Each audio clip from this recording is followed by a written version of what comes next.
òṣèlú of Ìjẹ̀bú-Land àti kí wọ́n ẹgbẹ́ ọba Kùjẹ́.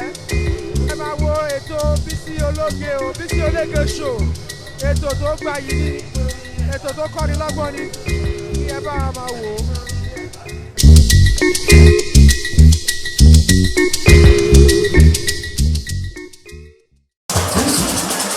Tó ti yá, orúkọ mi ni Ìyáàfin Ọlátúnjí Fúnmiláyọ̀. Èmi ni wọ́n bí tẹ̀lé bàbá ọkọ ìyàwó, ọmọ ìyá ọmọ bàbá, èmi náà bí tẹ̀lé bàbá ọkọ ìyàwó. Ọkọ ìyàwó ọmọ ló jẹ́ sí mi torí pé ẹni tán bí mi lé ló bí.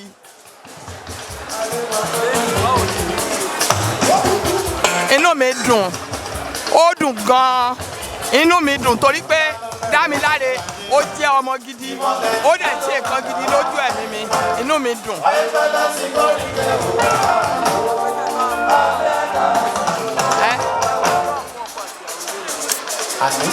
Mo gbàdúrà fún ọkọ àtìyàwó lágbára Ọlọ́run, wọn ní kábàámọ̀ kán ṣe gbéyàwó.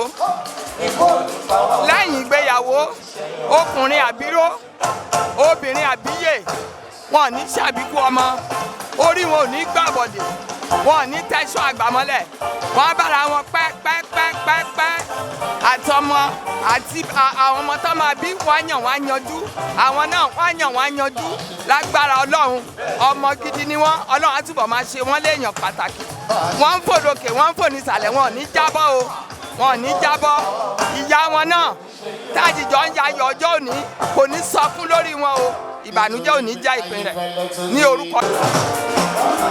This is Pastor Dr. Adewumi Ojo from United States of America, a junior brother to the father of the celebrant, Oluwa Damilare. And Damilare happens to be my ring bearer during my own wedding. So I rejoice with the family, I rejoice with him. I thank God for his life. I pray that this marriage will be a blessing to many people and they will be a role model to generations to come. I want to thank God for his life, thank God for this family, thank God for this union. I pray that God will continue to bless the union and the union will be fruitful in Jesus' name. Congratulations, many years of more blessing and more new things that will happen as a result of this marriage in Jesus' name. Thank you. Thank you. My name is Bosun Arebuwa. I'm a cousin to the bride's father. Bambo is my daughter. I wish them happy married life, the best in life. I pray God will grant to them. I wish them all the best, all the best, all the good things of life. Thank you. My name is Olufemi Ojo, the head of Ojo's family.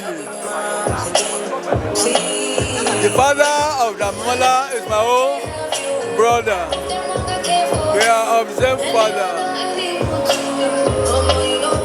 I really enjoyed the wedding, both the interaction of the people, and I wish them good luck in all their life endeavor. That's all I feel I can say. Thank you very much. God bless you all.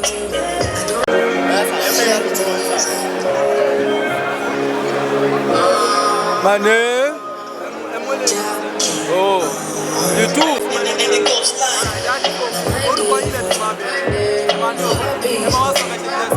Thanks for watching this video. Please don't forget to click on subscribe button. Kindly comment and share. We drop new videos daily.